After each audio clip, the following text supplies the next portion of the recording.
삶이 하나님 그분의 뜻대로 바로 가고 있는지, 어디로 가야 하는지 잘 모를 때가 있죠. 사실 빈번합니다. 잘 모릅니다. 그죠? 그분의 뜻을 안다는 것이 참 많이 어렵습니다.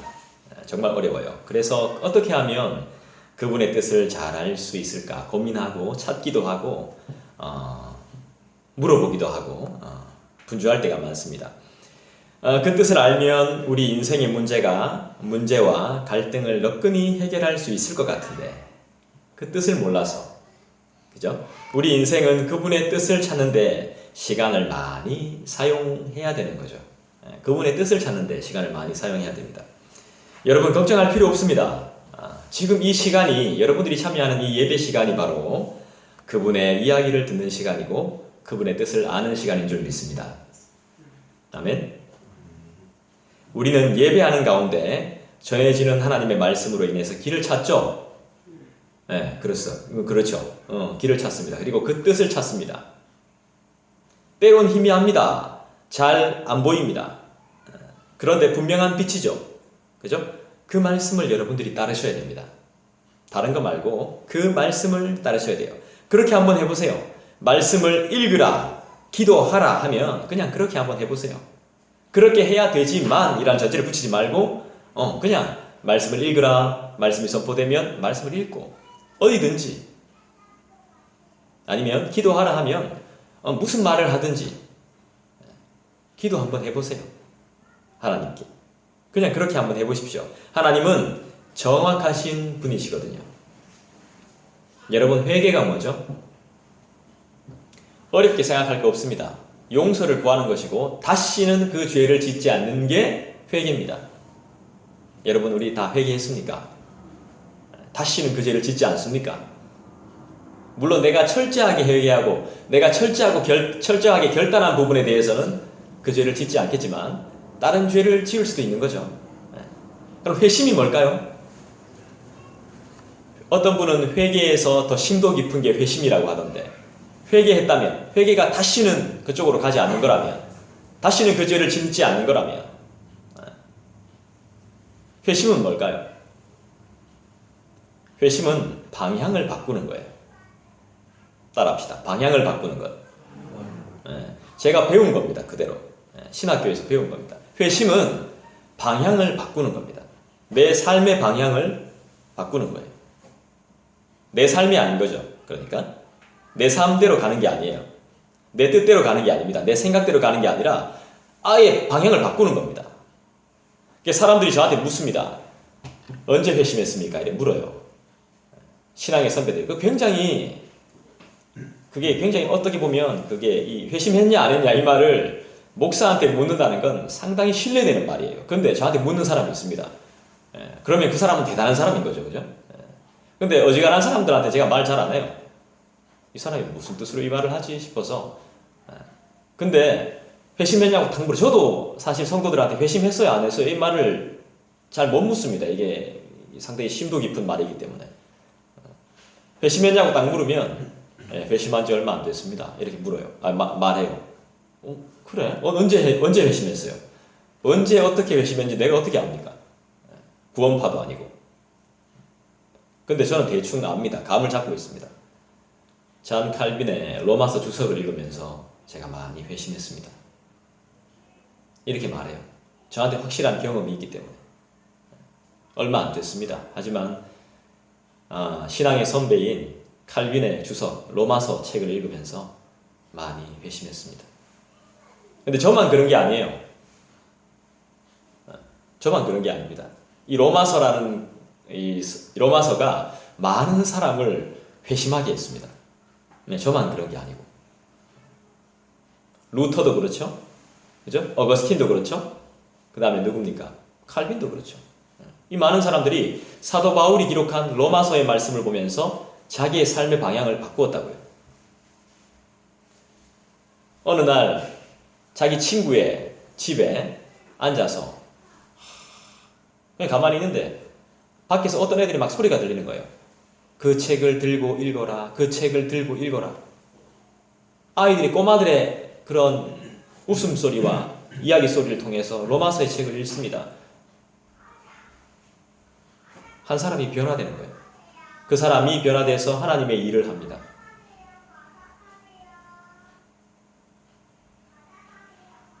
우리는 아쉽게도 해산의 수고만큼 힘을 다해서 그리스도를 붙잡아 본 경험이 많이 없습니다. 하나님에 관해서 수없이 설교를 듣고 선에 대해서 배워도 스스로도 만족할 만큼 성장하지 못했습니다. 왜 그럴까요? 여러분, 우리가 세상을 살면서 악을 절대로 배우지 않습니다. 악을 가르쳐 주지도 않습니다. 그런데 우리는 참 악합니다. 죄를 짓기 싫은데, 죄는 참 싫은데 우린 너무 죄를 잘 짓습니다. 생각만으로도 죄를 짓습니다. 여러분, 장로교회의 기본 정신이 교회 중심, 말씀 중심, 하나님 중심입니다. 그런 표어를 가지고 있습니다. 우리 장로교회는. 교회 중심, 말씀 중심, 하나님 중심.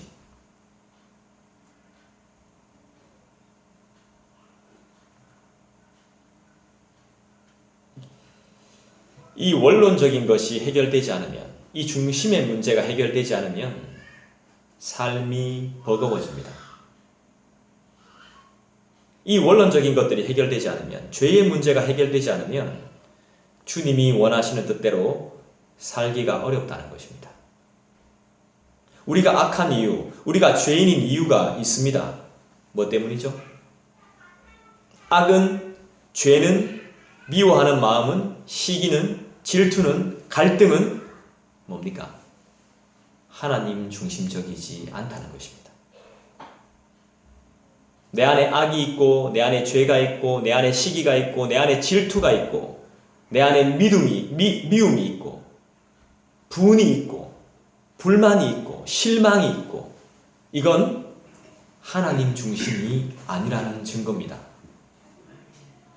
사람 중심, 내 중심이라는 증거입니다. 내 안에 그런 것들이 있다면, 우리 안에 그런 것들이 다 있습니다. 아파하면서도 이걸 버리지를 못합니다. 그래서 우리는 죄인일 수밖에 없습니다. 아까 전에 장로교의 기본 정신이 뭐라 그랬습니까? 교회, 말씀, 하나님. 원래는 하나님, 교회, 말씀. 또 하나님, 말씀, 교회. 이렇게 해석하기도 합니다. 내 삶이 하나님 중심이고, 교회 중심이고, 말씀 중심이면 내 중심이 그 안에 들어올 수가 없죠. 하나님 중심이 아니라 내 중심, 성경은 이것을 죄라고 이야기합니다. 부족한 종이 이번 한 주간 묵상하면서 여러 사람들을 만나며 또 살아오면서 고민했던 것들을 여러분들에게 말씀드리자면, 내 생각은, 내 느낌은, 내 마음은 하나님의 말씀과 다르다는 것입니다. 왜냐하면 나는 피조물이고 하나님은 창조주이시기 때문입니다.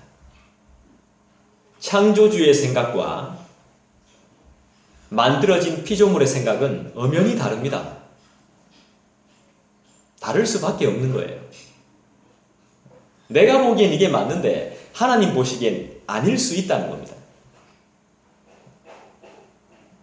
그래서 우리는 하나님께 물어보는 거죠. 우리는 생각보다 어리석고, 생각보다 약하고, 생각보다 둔하고 미련합니다. 내가 최고라고 착각할 때도 있습니다. 죄인이 아니라고 부인도 합니다. 또 우리는 시험을 당하면 잘 넘어집니다. 우리는 매일 시험 당합니다. 이 시험도 두 가지 종류가 있습니다. 시험이. 첫 번째는, 이 시험은 시련과 고통. 뭐라고요? 시련과 고통. 두 번째는 따라합시다. 유혹입니다. 시험이 두 가지가 있는데, 첫 번째는 시련과 고통이고, 또 다른 하나는 유혹이라는 것입니다. 그래서 우리는 늘 시험을 당합니다. 유혹이 없으면 시련이 있고요. 시련이 없으면 유혹이 반드시 옵니다. 여러분, 믿기는 양식이 아닙니다. 덫을 만들어 놓고 거기에 있는 음식은 절대로 우리의 양식이 될 수 없습니다. 이게 바로 유혹입니다.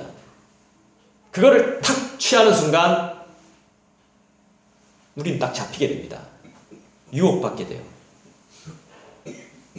아무도 그 안에 있는 미끼를 음식이라고 하지 않습니다. 그렇지만 우리는 항상 거기에 걸려듭니다. 그게 우리의 믿음의 수준입니다.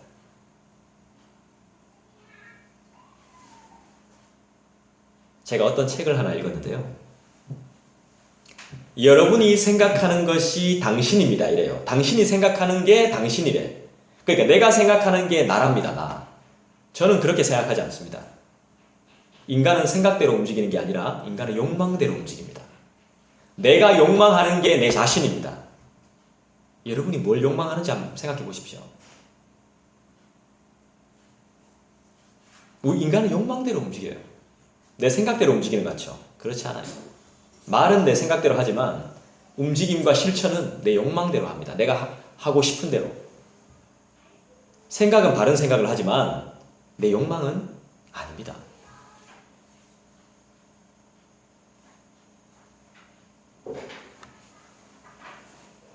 그래서 우리는 내가 죄인이라는 것을 부인해요.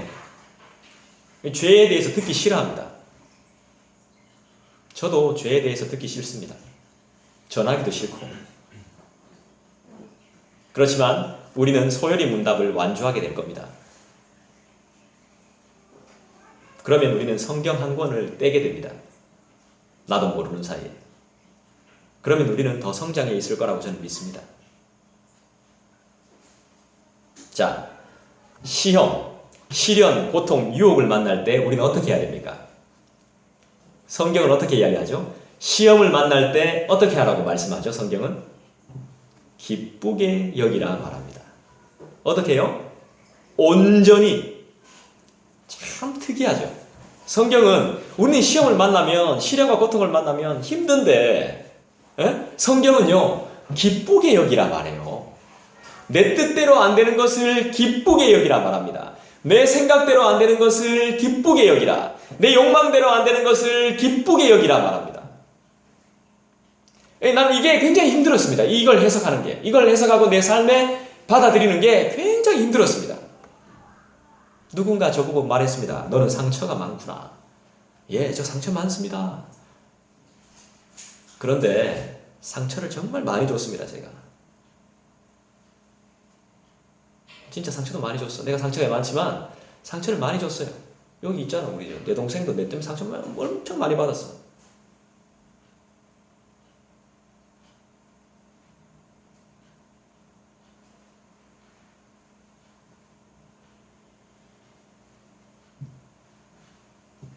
누가 나를 욕할 때 기쁘게 여기라. 어떻게 해요? 온전히. 누가 나를 비방할 때 기쁘게 여기라. 어떻게 해요? 온전히. 누가 나에게 상처를 줄 때 기쁘게 여기라. 어떻게 해요? 온전히. 누가 나에게 돌을 던질 때, 실제로 이스라엘에 가면 예수님을 전하는 것만으로도 돌을 던집니다. 그때 어떻게 해요? 기쁘게 여기라. 온전히.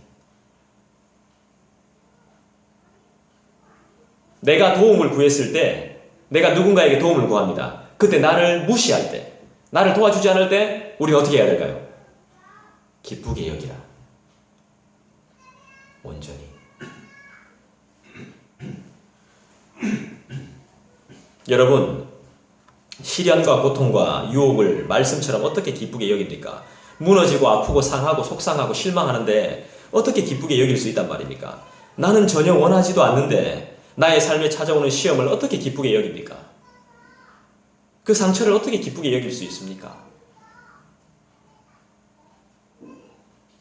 그런데 하나님의 뜻은요, 보니까 온전히 기뻐할 이유밖에 없어요. 너희는 항상 기뻐하라. 쉬지 말고 기도하라.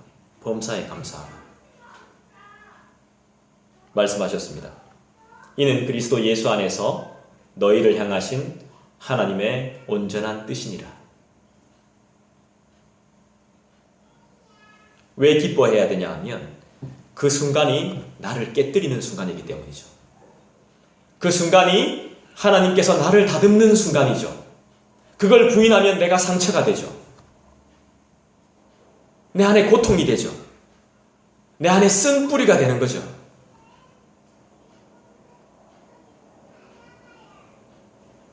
부서져야 되는 거죠, 내가. 나를 깨뜨리고 다듬는 시간이기 때문입니다. 그리고 이 시험은 온전한 인내를 만들어냅니다. 온전한 인내. 하나님이 원하시는 인내를 만들어냅니다. 시련을 많이 견딘 진주일수록 품질은 좋습니다. 시련을 많이 견딘 인생일수록 그 인생은 하나님이 보시기에 보석과 같은 존재죠. 바울, 그리고 이 바울이 영어로 하면 fall이잖아요. fall. 이 fall이라는 뜻이 상처라는 의미가 있습니다. 상처. 그러니까 그 상처는 우리가 받는 상처는 아닙니다. 그리스도의 흔적을 말하는 거죠. 흔적.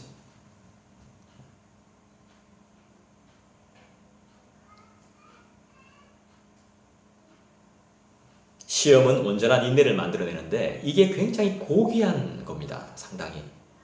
고귀한 능력입니다. 견뎌내고 유지하는 힘, 이건 굉장한 힘이에요. 오래 참고, 사랑은 오래 참는다 그랬잖아요. 그죠? 사랑은 오래 참는 겁니다. 오래 참고 견디고 인내해야 우리는 구원을 이룰 수 있습니다. 이게 바로 믿음의 시련이거든요. 우리가 겪는 게. 열정이라는 것은요, 활기차고 마음이 업되고 기분이 좋고 열심히 하는 것도 있지만요, 진정한 열정은요, 뭐냐 성경이 말하는 열정은 아무도 알아주지 않아도 끝까지 가는 거. 마라톤과 같은 겁니다. 홀로 자기와의 싸움인 거예요. 자기와의 싸움. 아무도 없습니다. 마라톤에선. 처음엔 100명이 출발하지만 중간에 가고 이 피니시하고 이럴 땐 없어요. 사람이 없어요. 옆에. 그죠? 마라톤 경기 본 적 있죠? 내가 좋아서 가는, 내가 기뻐서 가는 거예요. 내가 주를 위해 살겠습니다. 내가 주를 위해 죽겠습니다. 너무 고리타분한 것 같죠? 근데 우리 신앙의 선배들은 이렇게 살았잖아요. 그래서 우리가 지금 편하게 예수 믿고 있는 거잖아요. 예를 든다면 건반이나 기타 반주를 할 때 너무 감사한 거예요. 찬양할 때 이 찬양이 내 노래인 거예요. 내 노래. 주님을 향한 노래. 늘 부르는 거예요. 이게 열정이에요. 열정. 숨길 수 없는 나의 고백. 주방에서 섬길 때 이거라도 주를 위해 할 수 있으니 너무 감사합니다. 몸이 아파도 날이 추워도 비가 와도 상관없이 전도하는 것. 이게 열정입니다. 전혀 관계없는 것. 내 상황과 내 환경과 내 지금 상태 전혀 관계없는 것. 주를 위해 그냥 할 수 있는 것. 이게 열정이라고요. 또 제대로 된 열정은 쉽게 식지 않아요. 쉽게 식는 건 의무와 책임이지, 내 기분이지 열정이 아니에요. 열정은 밥 안 먹어도 할 수 있는 게 열정이에요. 배가 고파도 할 수 있는 게 열정입니다. 어려움과 힘듦이 올 때 더 타오릅니다. 열정은. 사람의 말 한마디에 쉽게 식지 않습니다. 요즘 밥 먹고 살기 힘들죠. 밥 먹고 살기 힘듭니다. 굉장히 어렵습니다. 나라도 어렵고 생활도 어렵고 삶도 어렵습니다. 그만큼 수고해야 밥을 먹을 수 있는데요. 요즘 클래식 하는 사람들 다 그렇습니다만 전부 다 각 분야에서 전부 다 그렇습니다. 노동자부터 시작해서 근로자에 이르기까지 전부 다 힘듭니다. 근데 예술 하는 사람들 보니까 클래식 하는 사람들, 그러니까 주류의 음악을 하지 않는 사람들, 전통 음악 하는 사람들 진짜 힘들게 살더라고요. 다 투잡을 가지고 있습니다. 제대로 자기 꿈을 펼치기 위해서 올인하는 사람 몇 안 됩니다. 원래 클래식 하는 사람들은 교수하고 선생님을 해야 되는데 그거 못하면 딴 거 합니다. 제 주위에도 그런 사람이 있습니다. 락 음악 하는 사람들, 밥 먹고 살기 힘듭니다. 그런 음악 하는 사람들. 그래서 그만두는 사람도 있지만 의기투합하는 사람들도 많습니다. 여러분, 주목받지 못하는 배우들이 누가 있습니까? 연극 배우들이 제일 주목받지 못하죠. 지금 뜨고 있는 사람들은 몇십 년씩 그 안에서 처박혀서 훈련받았던 사람입니다. 그런 사람들이 의기투합해가지고 무너져가는 극단 살리고 악당을 살리고 우리 주위에 그런 사람들 많습니다. 그게 열정입니다. 무너져가는 것, 살리는 것. 그러니까 영화제 때 상도 받죠. 나이 49에 신인상, 나이 52에 여우 조연상, 이런 거 받더라고요. 왜 그렇습니까? 그런 사람들. 어려운 교회를 위해 헌신하면 하나님 상 안 줄까요? 저는 상 주실 거라고 믿는데. 여러분, 피해야겠지만 찾아오는 이 시험을 어떻게 이해하고 극복할 것인가? 우리의 신앙의 선배들은 이 시험을 기쁘게 여기고 하나님의 또 다른 메시지, 또 다른 은혜의 수단, 또 다른 은혜의 방편으로 여겼다는 것입니다. 시련이 올 때. 왜냐하면 하나님께서 허락하시기 때문에 이걸 기쁘게 여겼다는 겁니다. 나에게 시험이 올 때, 나에게 좌절이 올 때, 나에게 낙심이 오는 여러 가지 일들이 벌어질 때 이건 하나님께서 허락하셨다고 믿는 거예요. 믿음이 없는 사람은 여러분들이 잘 아시는 것처럼 시험 앞에서 원망하고 두려워합니다. 그리고 실망하고 불평합니다. 의심이 생깁니다. 좌절합니다. 한숨이 나옵니다. 욕도 막 합니다. 따집니다. 이거 아니다 합니다. 별로다라고 말합니다. 왜 그래요? 저번 주에 배운 것처럼 무지, 무식, 무능하기 때문에 그렇습니다. 저만 입으로 말하는 거 아닙니다. 우리 다 입으로 말해요. 잘못된 거 다 압니다. 입으로 다 말합니다. 근데 누가 책임질 겁니까? 잘못됐으면 누가 책임지죠? 책임질 수 있는 사람이 없습니다. 잘못된 걸 바로잡을 힘도 없습니다.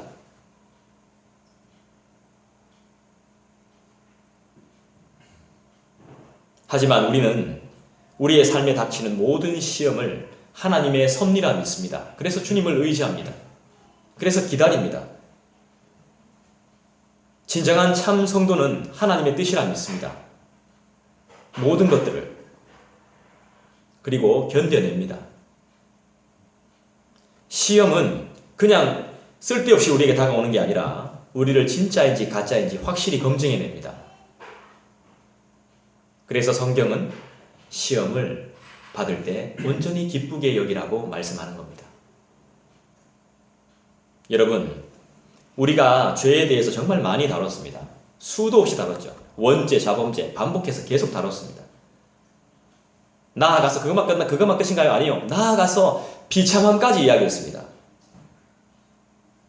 교회 생활 어때야 되는 거죠? 신앙 생활이 어떻게 해야 됩니까? 우리 교회에 오는 1차적인 목적이 무엇입니까? 여러분, 교회에 오는 1차적인 목적을 한번 생각해 보십시오. 뭐가 먼저입니까? 여러분 따라할까요? 하나님을 사랑합니다. 하나님을 사랑합시다. 여러분, 교회에 오는 목적은 하나님을 사랑하는 겁니다. 여러분, 진실로 하나님을 사랑하시죠? 그분 없으면 안 된다는 마음이 있죠? 하나님 아니면 절대 안 된다, 이런 마음 있으시죠? 남 말고요. 내가 그게 있어야 된다. 내가 정말 하나님을 사랑하는가? 말씀을 들을 때 여러분들에게 불편함과 찔림이 있으세요? 그게 진짜 은혜예요. 그게 내가 막 불편해요, 막 찔려요. 이게 진짜 은혜라니까. 속 시원한 거 그거 은혜 아니에요. 속 시원할 때도 있죠. 그렇지만 그게 은혜가 다가 아닙니다. 내 안에 찔림이 막 있어요. 아픔이 있어야 되는 거예요. 내가 누군가와 사이가 안 좋아요. 지금 다퉜어요. 누군가가 사이가 안 좋아. 근데 말씀을 들었는데 속이 후련해. 이 말씀을 들으니까 사이 안 좋은 김 집사도 후련하고 사이 안 좋은 박 집사도 후련해. 이거 뭔가 좀 이상한 겁니다.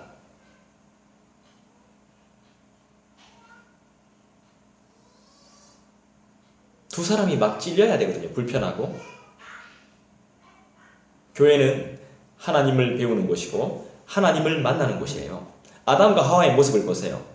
에덴 동산에서, 자기 집에서, 고향에서, 교회에서 왜 나오게 됐죠? 둘은 왜 다퉜죠? 그들은 왜 죄를 지었죠?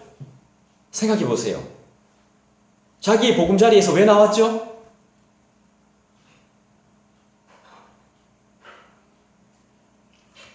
하나님과의 관계에서 실패하는 거예요.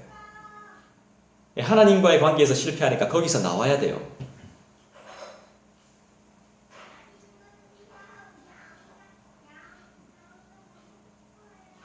교회는 신앙을 고백하는 곳이에요. 하나님과의 관계가 잘 안 되니까 내가 믿는다고 하지만 아담과 하와가 내가 믿는다고 하지만 믿음이 없는 거죠. 사람은요 이래요. 하나님 안 믿으면 죽는다 하면 아이쿠 하나님 믿어야겠구나 하는 사람도 있지만 안 죽을 방법을 찾아내는 것이 사람이에요. 그렇게 하면 죽는다. 그거 먹으면 죽는다. 이랬을 때 아이고야 먹으면 안 되겠구나 이렇게 하는 사람도 있지만 먹고 안 죽는 방법을 한번 생각해 봐야 되겠다. 이게 바로 인간이라고요. 제가 말하는 게 아니에요. 성경이 이야기하는 거예요. 사람은 그런 방법을 사용한다고요. 안 죽을 방법을 찾는 것이 바로 우리예요. 하나님이 안 도와주신다 생각하고 자기가 살 방법을 선택하는 게 인간이란 말입니다. 그 방법이란 것이 바로 뭘까요? 그 방법. 하나님 중심에서 내 생각의 중심으로 바뀌는 것. 이거예요. 그리고 세상에 나가면 돈이에요. 먹고 살아야 되니까 돈이에요. 돈. 돈이 없어서 행복하지 못하고 돈이 없어서 불행하고 돈이 없어서 내가 이 모양이고 돈이 없어서 우리 교회가 이렇고 아닐걸요? 왜 근본적인 것, 본질을 보지 못할까요? 지금 내가 수술 받아야 할 중환병을 가지고 있는 환자입니다. 분명히 수술 받아야 됩니다. 아픕니다. 약으로 안 됩니다. 그 사람이 몸에 좋은 음식을 먹는다고 해서 그 병이 낫습니까? 좋은 대화를 한다고 해서 그 병이 나을까요? 그거 먹으면 수술 안 받아도 될까요? 병원에 안 가도 될까요? 제가 정말 여드름이 정말 심했던 적이 있습니다. 진짜 심했던 적. 너무너무 심했던 적이 있었어요. 난리 났었어요. 정말. 얼굴이 진짜 여드름이 너무 많아서 막 어떤 사람이 그래요. 그거 백날 겉에만 치료해서 안 된다. 속을 다스려야 된다. 겉만 치료해서는 안 된다. 맞는 말이죠. 마음에 훅 들어왔습니다. 제가 고집이 센 편인데 그 말은 그러니까 그게 맞다고 보니까 제 마음에 들어오는 거죠. 속이 썩어가는데 겉에 연고만 바르고 있으면 됩니까? 화장품 바른다고 다 되는 거 아니거든요. 나아지나요? 근본 원인을 해결해야 되는데 내가 아픈 건 뭔가 풀리지 않는 건 그분의 메시지가 있는 거예요. 분명히 그분의 메시지가 있어요. 우리 안에 생기는 모든 문제 우리가 항상 이렇게 묻죠. 오랜만에 만나면 별일 없지? 그 별일이 별일이 아니기 위해선 어떻게 해야 되겠습니까? 그 별일이 말하는 메시지가 있다니까. 하나님이 주시는 메시지가 있습니다. 여러분들에게 일어나는 그 별일이 하나님의 메시지인 겁니다. 하나님과의 관계가 좋지 않고 더 나아가서 진짜 하나님을 사랑하지 않고 그분을 믿지 않고 그분을 의지하지 않고 그분을 신뢰하지 않는데 좋은 음식 먹고 좋은 구경 가고 좋은 생각하고 좋은 이야기 나눈다고 해서 해결이 안 되더란 말이죠. 일시적으로는 조금 나아지겠죠. 근데 안 그래요. 다시 또 후회가 되고 복잡해져요. 영원한 위로가 아니기 때문에 그렇죠. 시간이 흐르면 다시 원래의 비참한 모습으로 되돌아오게 된다는 거예요, 사람은. 어쩔 수가 없습니다. 저는 개인적으로 여러분들에게 바람이 있다면 다른 거 없습니다. 오늘 듣는 말씀을 가지고 집에 가셔서 부부끼리 아니면 가족 아니면 혼자서 다시 한번 묵상해 보십시오. 이번 주에 이 말씀대로 내가 한번 살아내 봤으면 좋겠다. 그리고 성경적인 삶, 바른 교회, 바른 믿음을 저와 함께 좀 추구해 봤으면 좋겠어요. 여러분, 어떻게 더럽혀진 몸이, 어떻게 이 더럽혀진 육신이, 어떻게 더럽혀진 마음이, 어떻게 타락한 정신이 회복되어질 수 있습니까? 여러분, 내가 질문할게요. 말씀해 보십시오.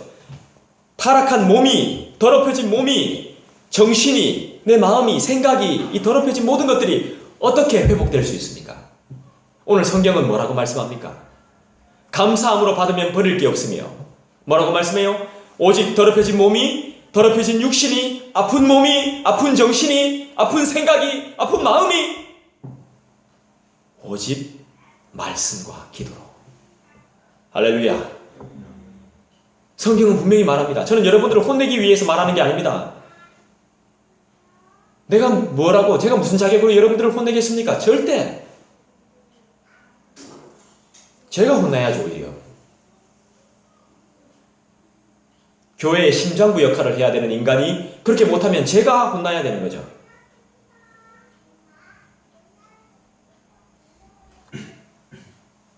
우리가 믿는 하나님은 오직 성경을 통해서 말씀하시는 하나님이시죠.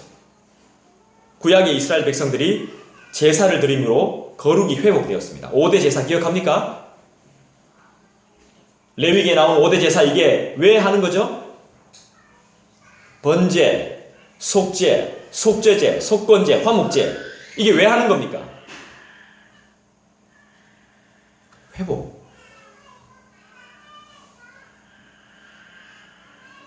구약 이스라엘 백성들이 제사를 드림으로 거룩이 회복되었듯이 오늘날은 예배로 여러분들 거룩이 회복되는 겁니다. 예배가 회복되는 순간 우리의 죄악이 떠나가고 새로워집니다. 예배 중에 회개가 되고 하나님께 항복하는 일들이 나타납니다. 주님, 내가 잘못했습니다. 뭔지 모르겠지만 잘못했습니다가 아닙니다. 분명히 압니다. 내가 뭘 잘못했는지.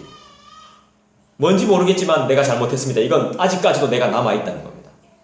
이러면 하나님이 역사할 수가 없습니다. 예배는 말씀과 기도, 찬양이 함께 드려지는 겁니다. 그래서 우리는 오직 말씀과 기도로 거룩해지는 겁니다. 기쁨이 생깁니다. 열정이 회복됩니다.